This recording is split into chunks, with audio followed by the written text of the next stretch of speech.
My name is Jessica Barker, and as mentioned, I'm the Director of Certification and Continuing Education at the Barrel Institute Credentialing Center, and I am excited to be here today to talk about the CAVS designation. So before we talk about CAVS, I just want to give you a little bit of background on who we are and what we do. So the Barrel Institute is a global organization focused on human experience, and the Barrel Institute Credentialing Center is committed to improving human experience through continuing education and professional certification. So we actually offer two professional designations. We offer our original designation, which is how we started 10 years ago, with the Certified Patient Experience Professional, or CPXP designation, which some of you, especially if you're working in the healthcare field, have probably heard of and have individuals in your organizations that have that designation. And then back in 2020, we also became the home for the Certified Administrator of Volunteer Services, or CAVS designation, which was previously housed through AHA and AHVRP. And then the other thing that we do at the Credentialing Center is we approve programs to offer patient experience continuing education credits, or PXEs, and we maintain that continuing education process as well. So our focus is really on the educational and development part of the human experience in healthcare, and we have been doing this now for 10 years. So we've been around for a little while. So I'm sure some of you know, but some of you may be here just to learn. So before we talk about all the ins and outs of the CAVS designation, first, what is a CAVS? It's a conversation that we have often, and it is a question we get a lot from people. So the CAVS, or a Certified Administrator of Volunteer Services, is a formal leader who guides volunteer infrastructure and processes in a healthcare organization to ensure the best in volunteer support across healthcare systems and organizations. So I saw, as some of you were signing in, that some of you have the CVAS, and so the difference between that and CAVS is that CAVS specifically focuses on volunteer management in the healthcare system. So it is special to healthcare management, and that is something that we really look and hold high, as we are really working to improve human experience in our healthcare systems, not just in the US, but around the world. So why CAVS? The purpose of the CAVS certification is to promote healthcare volunteer services management through the certification of qualified individuals by a few different ways. So first, we're recognizing those individuals who meet the CAVS eligibility requirements, which we'll talk about here in a second, and pass the examination. So if you pass the exam and you can put those letters behind your name, we're formally recognizing you in that space. Then we're encouraging continuing personal and professional growth in the healthcare service management arena, because you are required to earn CE in order to maintain this certification. So it is a certification that has to be maintained and renewed every 3 years, and we'll talk a little bit more about that. And that is because we want to make sure that all of our designees are staying up to date on what's going on in healthcare, in volunteer services management, and in human experience.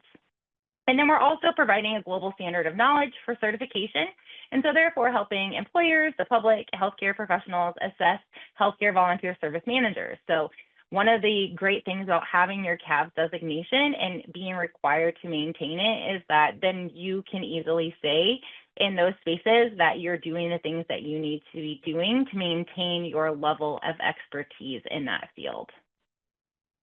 So what does it take to sit for the CAVS exam and try to earn those letters? The CAVS certification is intended for individuals working in healthcare volunteer management with at least 2 years of paid experience in that field. And the paid part is important, and we do understand that a lot of different individuals are in this volunteer management space, and that there are a lot of healthcare systems that are doing it differently. We also understand that our volunteer managers may not just be over certain areas of volunteers. So you have to have 2 years of paid experience in that space. And that's just because we want to make sure that we're recognizing those individuals who have been working in those areas. Some important things to know before you apply. So the CAVS exam, which is how you earn that designation, is offered twice annually. So we offer it in July and January. The application deadlines for January are November 21st, and July, which is the next window coming up here in 2025, will be May 21st. Those applications are all submitted through our website, which is thebarrelinstitute.org. When you go to the website, if you click on credentialing, you will see the CAVS heading right there and a button that says Learn How to Apply. Applicants have to meet the eligibility requirements that we just discussed, and then we also want to make sure that you know that you have to use your legal name on your government ID when you're completing your application. That is something that is really important because the exam is actually offered online through our testing partner, Measure Learning, and it is offered around the world. And so they have very strict guidelines on what your name has to be when submitted for test scheduling and how that needs to match your ID to ensure that you are the person that is sitting for the exam. And so that is something that we stress a lot throughout that process of applying to ensure that you are able to access your exam when the time comes. The registration fee for the exam is $325, and $100 of that is a non-refundable application fee, and it is due at the time that you apply, but you can also choose a bill me option. So if your organization pays for your continuing education or development and you want to have them pay, that is an option. And then you'll receive a notification of decision on your application within 30 days of submitting it. And we do our best to get back to you as quickly as possible, but sometimes we do have a lot of applications that come in, and the exam windows also coincide with renewal windows, so sometimes it just takes a little bit longer to get back. The really important resources for all things CAVS related will be the website, which I mentioned, and this is what it'll look like. So when you go to the Barrel Institute website, you'll see that credentialing tab on the top. Click that, and then you'll see tabs that'll come up that say CPXP, CAVS, PXEs, and FAQ. And if you click the CAVS tab or the CAVS button, this will be where you go. So this is going to cover all the information that we're talking about today in more depth. And then it also is going to be the link for the CAVS handbook, which is what I like to joke as the Bible for the CAVS designation, because it has all of the information that you need regarding applying, information about preparing and sitting for the exam, and then all the information that you need in regards to maintaining it as well. It is a requirement to review the CAVS handbook before you apply to sit for the exam to ensure that you know everything that is required of you before, during, and after the process. And that is a picture of the CAVS handbook that is on the website there. So that is what it will look like. It is in the process of being updated as we are in a little bit of a transition, but all of the information is still correct. You just may see some old terms in the handbook. All right, so let's talk about the exam structure, as this is a question that we get often. As I mentioned, the exam is offered online, so it's a computer-based exam. There are 100 multiple choice questions. You can either take it at a testing center that is close to you, so a brick and mortar location, or you also have the option of taking it through an online proctored exam. As I mentioned, we are partnered with Measure Learning, so they have thousands of testing sites in thousands of cities around the world. So you can take the exam pretty much anywhere you are. And we also understand that everyone is very busy, and so the exam is offered for the entire testing month. So in January and July, you can pick the date and the time that works best for your schedule to sit for the exam. And the way it works is we submit you at the end of the application window. We submit you to Measure Learning. They take your address information, and then they look for the testing centers or the online proctors that are in your area.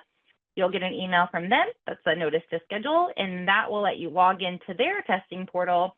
They'll confirm that your name matches your ID, and then you will choose how you want to sit for the exam. So if you're choosing to take it in a testing center location, it'll show you the testing centers that are the closest to you, and you can pick that center, and then it'll show you the entire calendar for your exam month, and you will be able then to choose the date and time that works best for your calendar. So that is a question we get often. It's not that the exam is offered a certain day of January or day of July. It is offered throughout the entire month, and that is just to make it as accessible as possible. And then you also have the option of taking it through a live online proctor. So the way that that works is they have a proctor that they use. It's ProctorU. and they have software that you will use on your computer that they then log into your computer, look at your testing area, ensure that you're not in a public space, that you don't have notes up on the wall, that you don't have someone sitting across your desk to give you answers.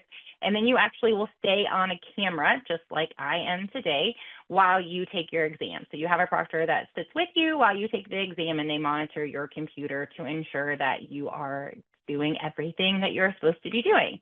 The thing that we always stress if you choose the live online proctored option, especially if you want to take it inside your organization, is that you talk to your IT department prior to your test to ensure that you're going to be able to access that software through your firewalls at the time that you are scheduled to take the exam. So especially if you want to take the exam on a weekend, which it is offered on the weekend, you want to make sure that you're talking to your IT department to make sure you're able to access that, as most organizations' firewalls are much tighter on the weekends than they are during the week. And then the exam is built around the CAVS classification system, and all of that is in the CAVS handbook. And that kind of leads me to the next slide, which is a question we get often, which is exam prep. So both designations, both CPXC and CAVS, are designed to be reciprocity knowledge exams. So they're designed to test your current knowledge in the field. They're not designed to be exams that you take prep courses for or you take educational courses for and then sit for the exam. That being said, we do understand that there are a lot of people who it may have been a long time since you sat for a standardized test. And so we do not offer or publish preparation materials for the CAVS exam ourselves here at the Credentialing Center for credentialing standards, but in the CAVS handbook, there is a lot of test prep guidance. So when we brought it over from AHA, there was a lot of guidance in there, including sample questions and ways to prepare. And what you will also find in the handbook is the classification system that the exam is designed around and a breakdown of those classification systems. So the handbook really is a great resource to look at and prepare for the exam to make sure that you are knowledgeable in all those areas that are covered in the exam itself. And then we also have test prep guidance on the website. And so you can look at the website and then definitely read through the handbook. And the other thing that I always recommend is that you reach out. So if you go to LinkedIn, you can search for the CAVS designation, reach out to past designees. We're going to talk to a couple current designees here in just a few minutes, but reach out to them and say, hey, how did you prepare for this exam? Do you have any pointers? Is there anything that you would recommend that we do? And that is a great way to just get information as well. But the thing I tell everyone is that you are smarter than you probably think you are, and that is the feedback we get for both exams. Is a lot of people went into it very concerned about whether or not they were prepared, and then they ended up doing well. So a lot of it is information that you currently know, because that is the point of the exam. So exam results. So there may be a 4-week period between when you sit for the exam and when you get those results. So we say that we'll deliver the results within 30 days of the close of the testing window. That is something that a lot of people are not used to. So it's something that I really try to stress when we are talking about the exam. So that allows us to go through a validation and scoring process with our psychometric team at Measure Learning. So the exam is designed to, it is a scaled exam. So there are 800 points. You have to have 550 to pass. And it's designed to ensure that the level of difficulty is the same across all forms, and every question has a psychometric analysis that goes with it. So not only is the exam designed to have a level of difficulty, but then the questions are too. And the reason that we have it that way is we realize that healthcare is always changing. Volunteer management is changing. The human experience field is changing. And so as much as we strive to ensure that the exam is up to date and as good as possible, we understand things change. So once you take your exam, you submit your exam at the testing center location or through the proctor, it gets a tertiary score, which is just a rough score. It looks at what is in the system that says the answer should be and how you scored, and that is what goes to the psychometric team. And then it goes through a different analysis where we're looking at all of the questions individually. Did they test as they were designed to test? If any of the questions did not test as they designed to test, they get flagged. And so we have a team through the Barrel Institute Credentialing Center and Measure Learning who then review those questions to say, why didn't it test the way it was designed? Is there something that is wrong with the question? Is the answer still valid? Has something changed in our current healthcare atmosphere that makes this question not valid? And there's an entire system for that. And if it is determined that that question is no longer valid, then that question is removed, and there's a whole psychometric system that I won't go into to ensure that the level of difficulty and validity stays the same for the exam, and then it's all scored again. So we do our best to ensure that once your score report is delivered, it is the most accurate representation of how you did on that exam in the current time and climate. So then those score reports, once they are done, are released via email. We do our best to get them out as quickly as possible, but we do say within 30 days of the close of the window. Another thing that I tell people that we have learned throughout this journey is that as much as I want everyone to earn those CAVS letters for behind your name, it's also about that journey of connecting with other people who are sitting in your cohort, making those connections, having those professional people to reach out to process or bounce ideas off of, but then also reflecting on what that journey is as you're pursuing this designation. For a lot of us, it's been a minute since we've been in school or we've had to do something like this. And I think that is a great reflection as we are dealing with other people inside the healthcare system of what it's like to be in that waiting period. It's a good reminder that waiting is hard and that sometimes we can have more empathy and more understanding for people as they are waiting. So we do our best to be empathetic with you when you reach out to say, hey, I'm still waiting on these scores, and we also do our best to get them out to you as quickly as possible. And then we do offer a digital badging system through the Credentialing Center. So not only do you get a paper certificate that you can hang on your wall if you pass and earn your designation, but then we also do digital badging through Credly, and that allows you to promote your CAVS certification on social media, share it online, and you can also download a PDF version of your certificate if you earn it. So I know for a lot of people, part of their certification is in their professional development plan with their organizations, or you need to show proof that you passed and you need that certificate that you're maintaining, et cetera. And so we started offering this a few years ago as a way to make it easier for you to access that information and share it with HR or your bosses or however you need to do. So you can download a PDF of your certificate as well. And it's great because that PDF certificate is linked directly to you. So it actually has a QR code on it. So if someone needs to, they can actually scan that QR code and it'll pull up your information to show that your current designation is current and that it hasn't expired, and it'll actually show your expiration date too. So it's a great resource to be able to have available. And then as I mentioned, if you earn your CAVS designation, then you are required to maintain it. So it is a designation that's good for 3 years once you've passed your exam, and you are required to maintain it. So for example, if you sit for the designation in January, you are required to renew that designation by January 30th, 3 years from when you sit for the exam. So for example, everybody that sat in January of 2021 had to renew by the end of January 2024. And then once they renewed that designation, it was then good from February 1st of 2024 until January 30th of 2027. And they have to re-earn those CE credits to renew it again in 2027. And then to recertify as your CAVS designation, you have to have 30 CEs. 10 of them need to be continuing patient experience continuing education credits, or PXEs, over that 3-year period. And if for some reason you weren't able to get those credits, then you would have to sit for reexamination in order to keep your CAVS designation.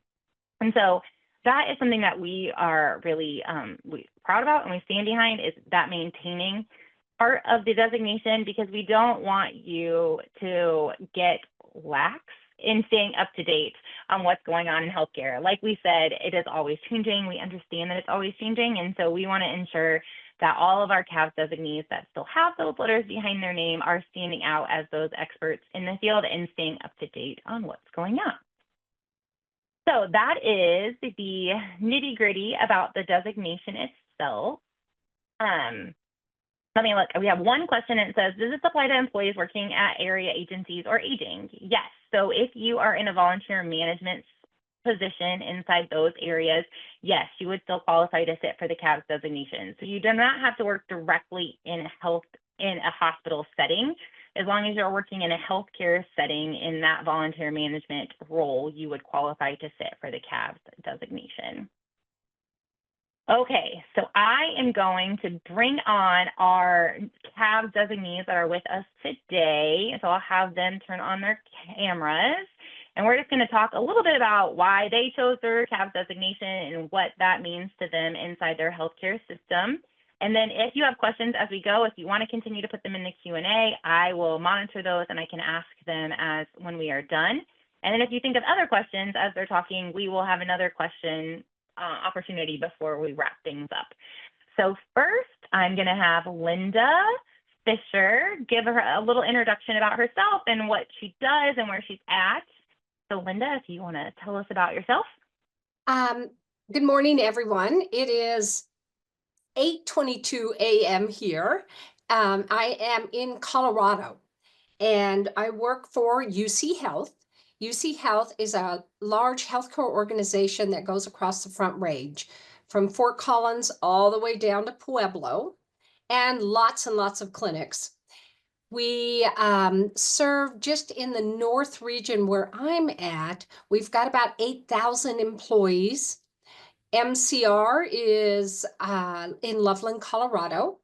It is a 200-bed hospital right now, soon to be a 400-bed hospital. It is designated as a Trauma 1 hospital. There is Poudre Valley Hospital, that's about a 300-bed hospital, and then Greeley Hospital, and that's about a 100-bed hospital. We have 30,000 employees across the system. I am a regional director of guest services, which includes our wonderful volunteers, retail, guest services, spiritual care, and the parking lots. I'm sorry. So that I almost kind of hate to say that, but that's what I do here at UC Health. Perfect. Thank you. And Beth, I always mess up your last name, so I am not going to say it, and I'll have you introduce yourself so that I don't mess that up. But if you could introduce yourself and tell us a little bit about your organization. Sure. Thank you, Jessica. My name is Beth Daddario. I'm the Director for Volunteer Services for Inspira Health in Southern New Jersey. So we have four acute care hospitals. Two are larger than the other two. One is about 300 beds, one is about 250. The other two are less than 50 each. We have multiple outpatient services. We have our what we call our IMG offices, which are doctor's offices for our healthcare, urgent care settings, and rehab. And then we have a couple of life programs. For my part within the organization as the director for volunteers, obviously I oversee the volunteer team throughout the network, but I also have the gift shop and thrift shop and the pastoral care team that report up through me. Perfect. And before we get into our questions, I love that you mentioned the parking lot, Linda, and that Beth mentioned gift shop too, because that is one thing we get questions about. So we do understand that, especially post-COVID, volunteer management in our healthcare systems is very different. And so a lot of our volunteer managers are doing lots of different roles inside of our systems. And so we do recognize that it is not just necessarily volunteers that are interacting with our patients in a one-to-one, but it is everything that has been housed kind of under volunteer management for a lot of different organizations. So we do recognize that, and that is, if you have been around for a little while or knew about the CAVS designation previously, there used to be a lot different eligibility requirements for CAVS when it came from AHA. And we realized that the climate has changed. And so we changed our eligibility requirements as well, because we really believe in what the CAVS designation holds and what it means. And so we want to make sure that it's still accessible. So I love that you guys mentioned that, because it definitely kind of shows how the climate is changing across our healthcare systems. Okay, so Linda, I'm going to start with you. If you can just tell us a little bit about what CAVS means to you, because I know you've held it for a while, and what this designation means to you personally. The CAVS designation does mean a lot to me. I have been working with auxiliaries, hospital auxiliaries, and since 1990. Went to work for a hospital in a remote ski community called Jackson Hole in 1999. Then I moved to Colorado in 2000 2005. CAVS came about in 2000, I'm going to say 2001. And I have to tell you, originally I was like, no, I don't really need it. My job doesn't require it. I don't know if I really want this CAVS designation.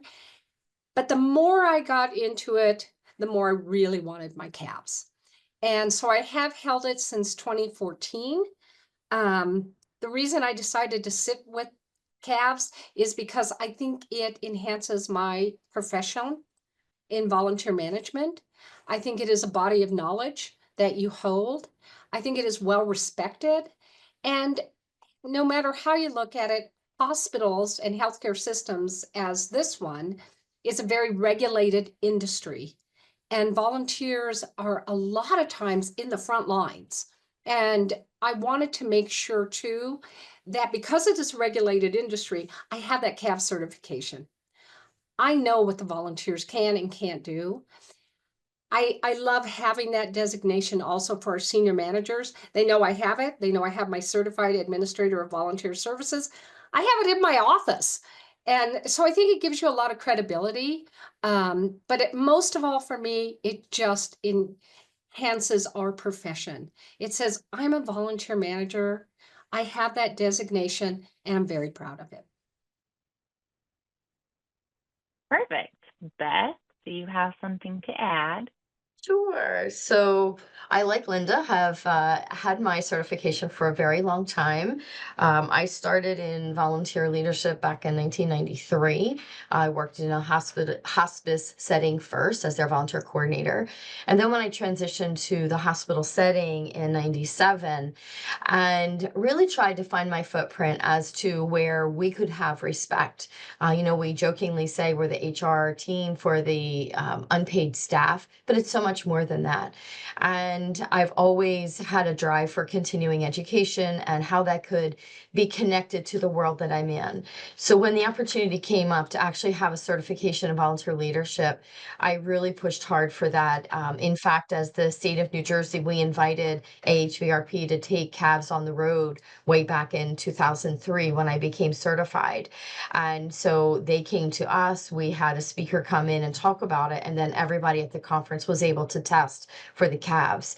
And ever since that point in 2003, I have felt it very important to be able to continue to promote the fact that I am certified in volunteer leadership, that I have a role within the healthcare team, that I have to strive to continue my education just as all the other professionals do within the healthcare system. And I felt that it was also very validating when I would go through my evaluations and everything else just to say, well, no, I've been able to take this many classes because it's important to maintain my certification. And when you start showing the need within your organization as to why you also need continuing education, that you also have a certification to maintain, I think it puts you on a more level playing field with other professionals within your organization.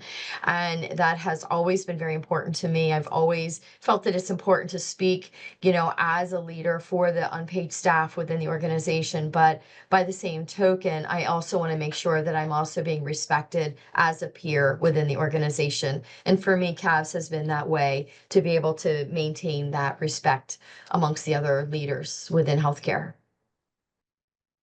Perfect. Thank you. And that might tie into this question a little bit, but I'll stay with you, Beth. So how do you feel the designation has kind of helped you in your role, whether it's previous or current?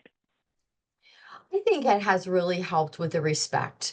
I think when I'm able to have the conversations with those that I report up to, as well as the leaders that are my peers within the organization, as well as, some of the leaders that, report up to my peers, I think that when we can promote the fact that there is a certification just for volunteer leadership, that we have to maintain so many patient experience education hours, that we have our continuing education hours, and we're able to share what some of that has done, and we're able to continually make that connection between the patient experience hours that we have as our education and how that can impact the rest of the organization. I do feel that it has allowed me to be respected by those that I work with. And I find that sometimes they actually come to me for my thoughts on where we can connect the dots within our certification as well as the organization within the patient experience world.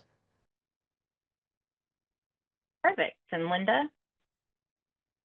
No, I think it's kind of twofold when you say how do you feel the designation has helped you?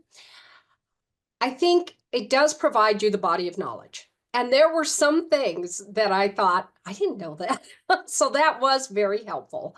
I feel though that it does enhance our profession. But I tell you what I think it really does a lot though. It helps you tell the volunteer story in a way that makes sense to the hospital, because sometimes they talk a different language. I hate to say that, but I think having that designation, um, it does, you have to do the educational opportunities as Beth talked about, but I do feel like it does help you as far as that part of it goes. It's showing the volunteer impact in each position. It's making you think about how are the volunteers impacting the hospital operations, and how do I tell that story? And that's what it's done also for me too. And I think it gives me the credibility. I have my CAVS designation. Everybody knows that. I've seen a lot of positions that go up, job opportunities that say CAVS preferred. So I've seen that quite a bit. But I also, and not to take it away, but I've also pushed it onto my volunteer managers that I feel like it's a really important thing for them to have, because it also speaks to their credibility in their position. And so the other departments know, hey, I've got a question about volunteer management. I'm going to call the volunteer manager and ask her how I would start this. Because there's some things volunteers can and can't do. And there's some things that are meaningful to volunteers that might not have even come up before. They're not going to be happy opening a door all day. So we look for meaningful opportunities where these volunteers feel like they want to make a difference. And that's how CAVS has helped quite a bit with that. Yeah, and you both kind of hit on it. We hear it from the CPXP side too, in healthcare specifically, those letters behind your name hold so much more power than a lot of people may not realize. And so they do really set you as that expert. And so people are much more willing to come and ask questions or look for you for advice when they're making decisions than maybe they wouldn't have been without it. And as much as we would love to say that your expertise and knowledge would just be radiant and out and everyone would seek it, that's just not the reality in the healthcare setting. They really look for those letters. We've been trained that way. And so I love that you both kind of mentioned that, because we hear it on the CPXP side a lot too. And you are right. I am seeing more and more positions that are coming up with CAVS preferred as well, which is a great thing for us in terms of ensuring that the people that are going into these roles are definitely more of the experts in their field. And I think that says a lot for healthcare as well, as yes, volunteer service management used to be seen more as the parking attendants in the gift shop, et cetera. So I think we're starting to hold more traction in that. So Linda, staying with you, what advice would you give someone thinking about sitting for the CAVS exam? So we have all these people joining us today who are obviously here to learn about it. So what advice would you give them if they're like, okay, I think I want to sit for this exam in July? I think you just can't sit for the exam in July.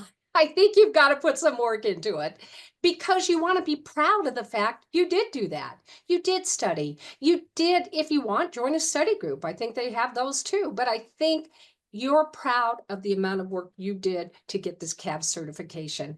I've had many people say, well, I've done this for 30 years and I understand that. And I'm just going to take the test. I'm just going to take it. I know this business, but you know what? They might not. And I really, really, really encourage somebody that if they're going to sit for the exam, awesome. I love that. I love that they're going for their CAVS. They want to prove that they're a certified administrator of volunteer services, but I think you got to put in the work and you got to put in the time. And it is a journey. I think Jessica mentioned that. It's a journey.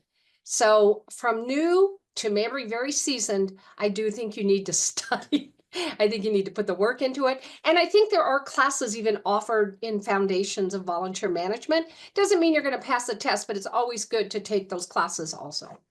I don't know if that helped or not, Jessica. And I know, like I said, I have made my 2 volunteer managers. They have both now got their CAVS certification. It used to be UC Health as a system. I was the only one. And now we have Lori Dykstra, who just got her CAVS. I think Jenny Rickliff's got her CAVS. So it's really expanding and growing. So I hope that helped a little. Yeah, no, it did. Beth, what advice would you have? I would say to really believe in yourself and to really think about what I find is the reality that in our profession, we are all very much willing to help one another. So if you contact your local state association, I'm sure you're going to find somebody in that membership that has also recently tested for CAVS. And I'm sure that they would be willing to sit and talk with you to say, okay, this is what I found helpful. These are some of the questions that I found challenging, or this is what I found that I needed to really think about. I do think that it is important to constantly refer to the handbook, have an idea of what the topics are that are being sought out for answers. And then if you're not strong in one particular area, find someone else that is, so that you can, pick their brain and you can understand what's important in that world. But I think the most important thing is that we do have to believe in ourselves, and we have to believe how important this is, so that therefore we win that mental game of sitting in that room to say, okay, I'm going to do it. But I have found that the volunteer leadership profession is one of the most helpful professions I've ever been honored to be a part of. And everyone is constantly willing to help someone else. And I think all it really takes is a couple of phone calls, whether it's in your own region, whether it's you're within your state, or whether it's reaching across the country to someone that you have met at a conference. I think that if you, reach out and seek them, you can find who has recently tested, and then partner up with them and ask them what was most helpful for them as they were preparing for the test, and what did they find most helpful as they were in the process of the whole journey itself. And I think that it's important to reach out to your peers and just know that this is an important step. And I will also concur. I think it's important as we fill positions to be able to say that this is an important part of the picture that someone needs to come with, because we want our organizations to understand that you just can't walk off the street and sit as a volunteer leader. There's so much more to know. And one way to really be able to share that information is to go through this process and become certified. So I think it's very valuable, and it will certainly build the respect. Can I add on to that, Jessica? I think Yeah. all of us are so willing to bring somebody else and answer any questions for CAVS certification. I'm going to echo what Beth just said, because it is something that volunteers, I have found, are not a competition. I think a lot of people, there's some competitive nature there, but not with volunteers. We all kind of even share volunteers in other nonprofits, and we are all one big family, and we're just happy to help anybody who has any questions about CAVS.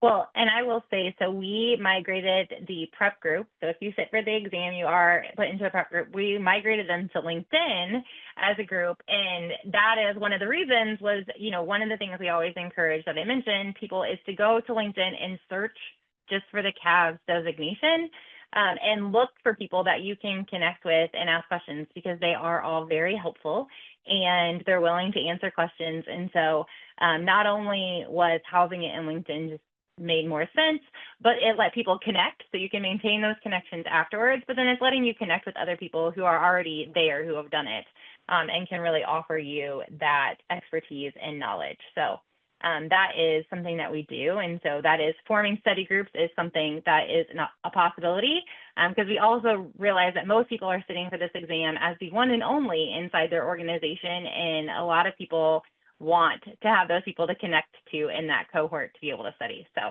that is an option. All right, so our last question, and Beth, I will come back to you. So how do you feel the CAVS designation is important to the field of volunteer management and human experience in today's climate? I feel that there's such a close relationship between the human experience and the volunteer world. And truly, from a selfish perspective, I will say that volunteers have really been that leader in human experience for a very long time. And to be able to have a professional certification that closely mirrors that human experience, knowing that a lot of the body of knowledge that we're going to study is the same as the CPXP group, and that we can promote our world in such a way that we closely connect with the patient experience world, the human experience world, is so important. Because as a certified administrator of volunteers, you do see that bigger picture and where volunteers can, you can build programs and you can see those touch points of how important a volunteer can be within the world of human experience. And I just think it gives you the confidence to really sit at that table and to say, I know what I'm talking about. I am a professional. I have, a certification, and I want to know that my voice is being heard in the same way as other voices. And I do think that, especially with these two programs being so closely aligned, I think it gives us an equal seat at the table. And I think that's just so important. Perfect. Linda? I'm going to add on to that. I think the human experience very much integrates with volunteer services. And here's why. Volunteers are frontline. They're affecting patients every single day when they walk in the door. Not that everybody else doesn't, but they're frontline. They're seeing these people when they're coming in. Can I help you? They're wayfinders, they're retail. Can I help you with a teddy bear? Whatever it is. A lot of volunteers are in the front line. Surgery, first person they see. And so I love the fact that we work closely with our human experience department to say, what do you think of this? How can we do it better? Is there a better customer service platform that we're offering? So we do work with them a lot, and in development of new programs. I always run it by them first to say, what do you think of this? If it's something that's going to relate to our patients and our families. And I love working with them. I think the certification is great so that they know that, but it's really important to me because it highlights our profession, it advances our profession for all of those reasons, but also because there is such an intersection between those two worlds. So I'm just adding on to what Beth was saying. Jessica, can I add one other thing also?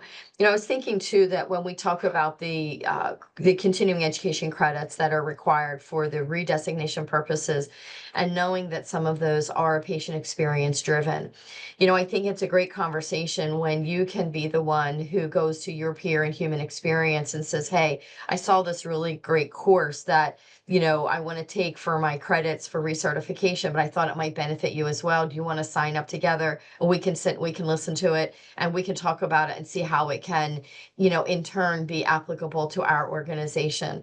And when I think that conversation is on that same playing field, because those credits are important to both and the same line of credits, I think that also helps to recognize how important our world is and how the two of us complement each other as we continue to move forward.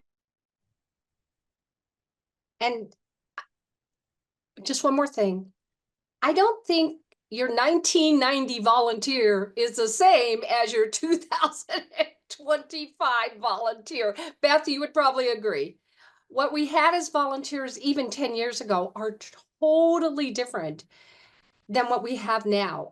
Did COVID change our world? Yes, it did. But it changed it for the better for volunteer management. At least for us, it did, because it made us really realize, what are volunteers looking for? What do they want to do? How are they making a difference? And that's where that integration with the human experience, as Beth was saying, is such a great, for us, we don't fall under them. And I don't know, Beth, how your structure is, but we work with them so closely, and I'm glad every single day, and they know that, and and many of them have their PX certification, so they understand the CAVS certification, and what, even though in a different platform, they understand what we've gone through to get it.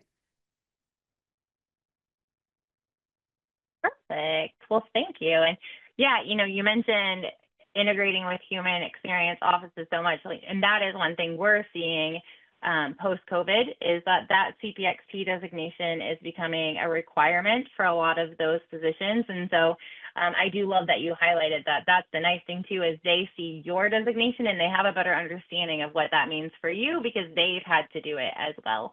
And so that is a nice integration in those, across those platforms. But also too, I think it's important just because it shows that you have that human experience, patient experience component as well. And yeah, as you mentioned, our volunteers are definitely a different breed now than they were. But I think healthcare in general is a different landscape. And so that was another thing post-COVID that really changed in the volunteer arena, I think, is that we, realized how much we actually do depend on our volunteers and our healthcare system and what they're bringing to our patients and our employees, but also then making sure that we are supporting them in all the best ways. And I think that volunteers are a lot more of the conversation now in healthcare and in healthcare systems than they were prior. So I love that. Thank you both so much for joining us and giving us some perspective. Does anyone have any questions for these wonderful ladies or about the designation itself? I know we have one question. It says, is the certification recognized in Canada? Yes, it is. The CAVS designation is recognized worldwide. And so we have most of our CAVS designees are US based, because previously it was a US based designation, but we have expanded it. So we actually have a CAVS designee that just sat in January from Saudi Arabia. So it is starting to branch out in other areas. So yes, it is recognized worldwide. When did this certification begin? So Linda, I might go to you because this is pre-me even. So I know that the certification originally started, right, in Seattle, is that correct? At the Seattle conference. It was, don't hold me to this, I think it was in the year 2000 that they decided, we needed a CAVS certification. And Beth, I think this is correct. I think the first CAVS testing was in 2001. Does that sound right to you? So, I was going to say about the same. Okay. And that's how it kind of started, was to take this organization and say, these guys need to have a certification process. And as Beth said, it is like running a mini HR department. You got to know a lot of things with volunteer management. It's just not finding a warm body to do volunteer management. There is a lot involved. So I believe that was when it started. I believe Mary McCormick was big on getting it going, but it was about in that time frame, 2000, 2001. So we're coming up on the 25-year anniversary of the designation. We are. So it's been around for a while. Obviously, it has changed and evolved over the years, as everything does in healthcare, but it has been around for a little while. All right, let's see, what else? Is there a relationship between CVA and CAVS? So no, there is not a direct relationship, other than the fact that they are both professional designations that are held by volunteer managers. The difference being that the CAVS designation is specific to the healthcare arena, whereas CVA is more broad in terms of volunteer management. So you can hold both designations, but that is kind of the difference between the two. Is CVA is it's for volunteer managers across the board of the volunteer world. So it can be in a lot of different areas, whereas CAVS is specific to healthcare. Any other questions? Oh, there we go. What organizations demand this certification, and how to convince an organization that does not demand it that is something good for professional development of individuals for the organization as well? Either one of you want to take this one? How have you convinced your organization that CAVS holds that weight that you want it to hold? Go ahead, Beth. I was going to say, I actually went through my HR department because I knew they had continuing education dollars that would go for different employees. And I basically wrote up my SBAR, and I just explained why I felt that my certification was just as important as someone else. So now I'm considered one of the approved certifications. So I'm able to get employee dollars. I have a certain amount per year that I can put towards my recertification, and continue to get classes and education and build that. But when I'm able to tell my leaders that, well, no, I'm going to be using my education funds, and it's not coming out of my department budget because I have a nationally recognized certification, it did seem to elevate how important CAVS became. And it has also allowed me to continue to attend conferences because I have my personal education dollars that I utilize to maintain my certification. So that was the avenue I went. I worked right through HR and asked them to make sure that I was able to be at the same table, sit at the table with everybody else, and utilize this benefit of education.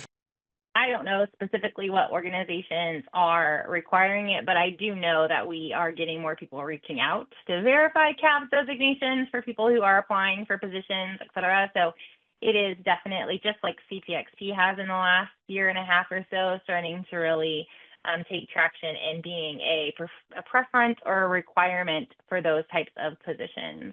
And I just invite you all to join us as a CAVS designee. It's becoming a worldwide designation, as I mentioned, and our goal is really just to improve human experience in healthcare and to give you the tools that you need to continue to be an expert in your space. The next window, as I mentioned, is July, and so we are currently accepting applications for that window through May 21st. And if you are watching this on recording or you think of questions, you're with us live, you can always email us. We are happy to answer questions. Our email address is credentialing@thebaralinstitute.org. And as I mentioned, all of this information is also on our website. So if you go to thebaralinstitute.org and click credentialing, you will see the CAVS heading there, and you'll be able to find all of the information we covered today, as well as a link to the CAVS handbook that's going to have all of that prep information in it, as we mentioned. All right, well, that is it for us today. I think that we covered a lot of great information. I truly appreciate everybody joining us. I appreciate Better Impact giving us the opportunity to talk more about this really important designation. And I hope to see lots of you in the CAVS windows coming up in the next July or January of next year. And as I mentioned, please reach out if you have questions. We're happy to help.